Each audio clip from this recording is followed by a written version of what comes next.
Bismillahirrahmanirrahim. Kita akan mulai membahas sekarang rangkaian listrik AC ya. Jadi rangkaian listrik yang sumber dayanya adalah sumber daya AC. Nah, apa sumber daya AC itu? AC itu apa? AC itu adalah singkatan dari alternating current, atau kalau di bahasa Indonesia kan ya arus yang alternate, yang berubah-ubah gitu ya. Dan memang sinyal-sinyal AC ini sinyalnya akan selalu berubah nilainya, positif, negatif, dan seterusnya.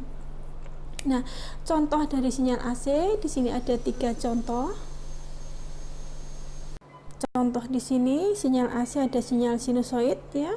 Jadi bentuknya sinusoid, bisa sinus, bisa kosinus. Kemudian sinyal kotak atau square wave, bisa juga sinyal triangular wave atau sinyal apapun. Kalau nilainya itu berubah positif negatif, maka kita beri nama sinyal AC. Nah, sinyal AC dari mana asalnya? Nah, asalnya dari yang paling banyak adalah dari pembangkit listrik ya. Jadi pembangkit listrik tenaga uap, jadi pembangkit listrik tenaga diesel, tenaga angin. Jadi listrik-listrik yang dihasilkan oleh generator itu akan menghasilkan sinyal-sinyal listrik yang bolak-balik ya.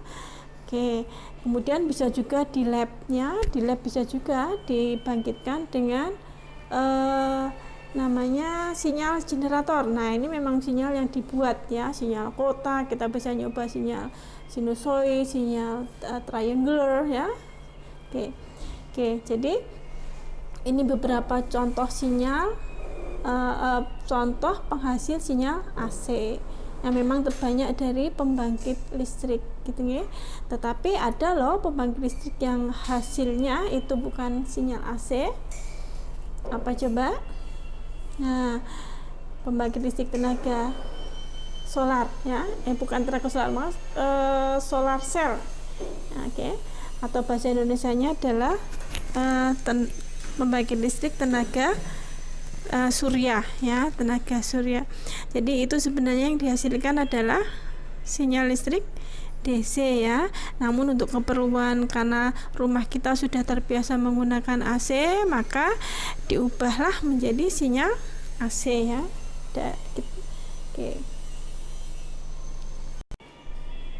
Oke. Nah, sekarang beberapa parameter dari sinyal sinusoid. Ini salah satu sinyal AC ya. Ya, karena yang paling sering adalah sinyal sinusoid, maka saya berikan contoh di sini parameter untuk sinyal AC yang berupa sinyal sinusoid. Oke. Seperti terlihat pada gambar seperti ini ya. Nah, beberapa parameter yang penting diantaranya adalah nilai sesaat atau instantaneous value ya kalau bahasa Inggrisnya ya.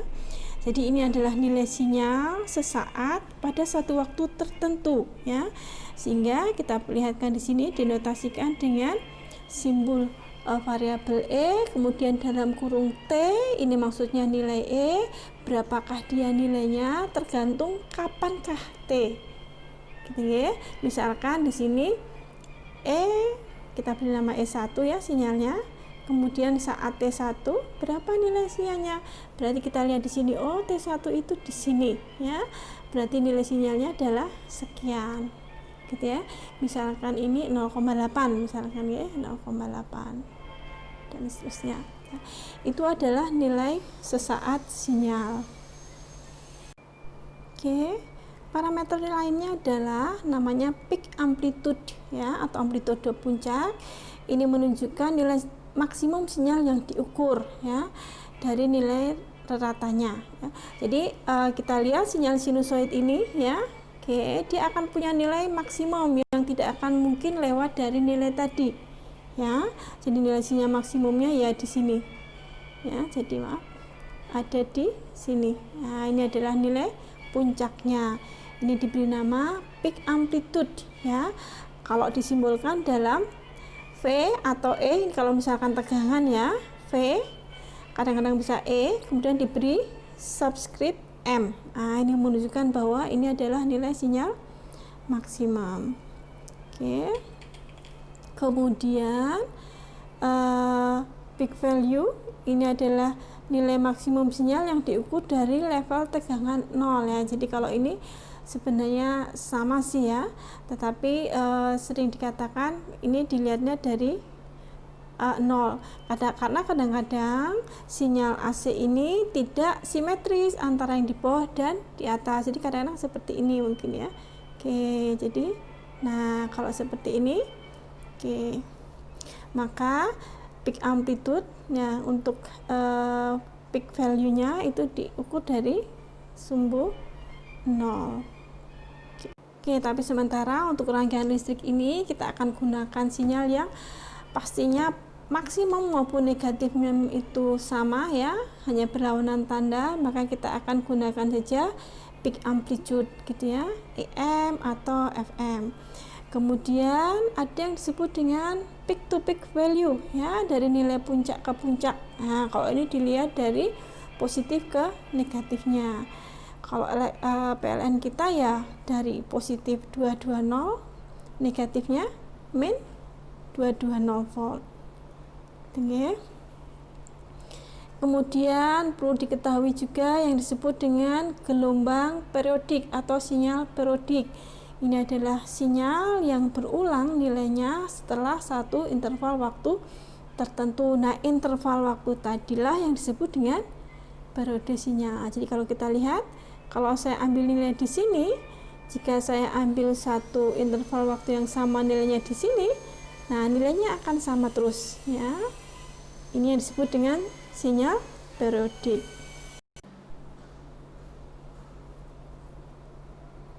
Oke, parameter sinyal yang lain adalah periode. Tadi sudah saya sebutkan ya.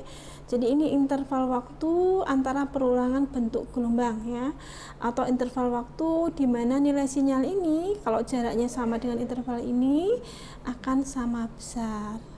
Ya. Kemudian cycle ini adalah bagian dari bentuk gelombang dalam satu periode. Jadi satu cycle berarti satu bentuk gelombang penuh. Nah ini ya, jadi satu cycle itu boleh dalam bentuk seperti ini ya, nomor ini boleh, ini juga satu cycle ya, ini juga satu cycle ya. Nah oke. Kemudian frekuensi. Nah, frekuensi ini adalah banyaknya satu bentuk gelombang penuh atau satu cycle yang muncul dalam satu detik. Ya, sehingga kalau PLN kita frekuensinya 50 Hz ya, berarti dalam satu detik itu muncul gelombang positif negatif gitu ya. Jadi satu bentuk gelombang penuh muncul sebanyak 50 gelombang. Di PLN kita ya, itu nilai positif negatif satu kali, positif negatif dua kali, dan seterusnya dalam satu detik itu ada 50 cycle. Nah itu contoh saja gitu ya, sehingga kita bisa pahami bahwa frekuensi dan period itu berbanding terbalik ya. Jadi satu frekuensi akan sama dengan satu per periode.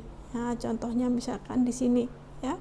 Jadi periodenya adalah 0,4 sekon. Jadi satu bentuk gelombang penuh itu memakan waktu 0,4 sekon. Jadi kalau dalam satu sekon gitu ya, ada berapa cycle? Nah, ada 2,5 cycle ya. Jadi ada 2,5 gelombang nih kalau dalam satu sekon. Atau kalau kita pakai matematis ya, F sama dengan 1 per T. Oke. Nah, sekarang kita lihat hubungan antara periode dan frekuensi ya, secara matematis dituliskan seperti itu. Kemudian satuannya untuk frekuensi adalah Hertz atau cycle per detik ya. Sebenarnya cycle per detik, tapi karena yang mengemukakan itu adalah Profesor Hertz di sini, jadi kita beri nama untuk penghargaan kepada beliau. Frekuensi satuannya Hertz. Kalau T apa? Periode. Nah, T itu kan waktu ya. Jadi ya satuannya sekon atau detik. Gitu ya. Misalkan di sini Nah, ini contoh latihan ya. Misalkan ada sinyal sinusoid dengan frekuensi A 60 Hz, kemudian B 1 Hz. Nah, tentukan periode sinyal tersebut. Nah, ini soalnya kurang lengkap ya. Harusnya ada tambahan tentukan periode, sudah di atas ya, tentukan periode sinyal. Jadi, ya kita gunakan aja T besar sama dengan 1/F ya. Oke. Kemudian bagaimana kalau sinyalnya tidak ditunjukkan dengan seperti di atas ya, yang kita ketahui hanyalah grafiknya. Oke, nah, kalau diminta untuk menentukan frekuensi dari sinyal yang ini, apa yang kita lakukan? Nah, kita lihat dari gambar sinyal ini yang disebut dengan satu periode apa? Satu periode adalah satu bentuk gelombang penuh. Oke, saya katakan saja ini bentuknya seperti ini, karena dia akan berulang lagi ya. Maka periodenya adalah interval waktunya dari 5 detik sampai 25 detik, jadi sekon ya, milisekon. Jadi dari 5 milisekon sampai 25 milisekon, maka interval waktunya adalah 20 milisekon. Maka periode sinyalnya adalah 20 milisekon dan frekuensinya adalah 1/T sama dengan 50 Hz. Nah, ini sinyal PLN kita ya. Jadi frekuensinya 50 Hz, satu bentuk gelombang penuh itu akan mempunyai interval waktu 20 milisekon ya. Ini sinyal sinus apa kosinus nih, by the way ya. Ngomong-ngomong, sinyal sinus apa kosinus? Sinyal kosinus. Oke. Ya, jadi interval waktu boleh saya ambil dari situ atau saya mau ambil dari sini juga boleh. Nah, kan berulang juga sampai di sini ya. Oke, berulang juga. Kalau dari situ ya berarti 20 dikurangi 0 ya. Jadi kalau saya mengambil satu bentuk gelombang penuhnya seperti itu, ya 20 dikurangi 0 sama dengan 20 milisekon. Sama saja ya.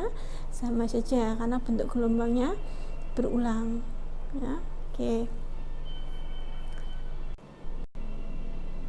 Oke, kemudian misalkan contohnya adalah osiloskop seperti ini. Tampilan di osiloskop dikatakan dia punya vertical sensitivity adalah 0,1 volt per div.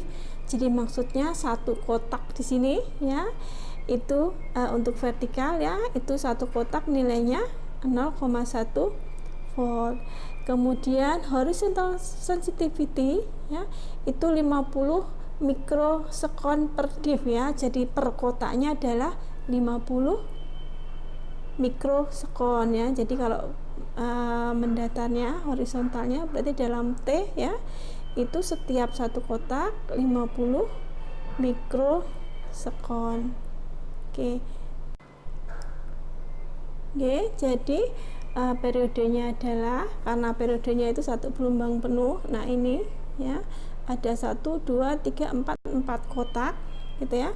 Maka waktunya satu periode tadi yang 4 kotak tadi 4 dikalikan satu kotaknya adalah 50 mikron per kotak. Oke. Jadi periodenya adalah 200 mikrosekon.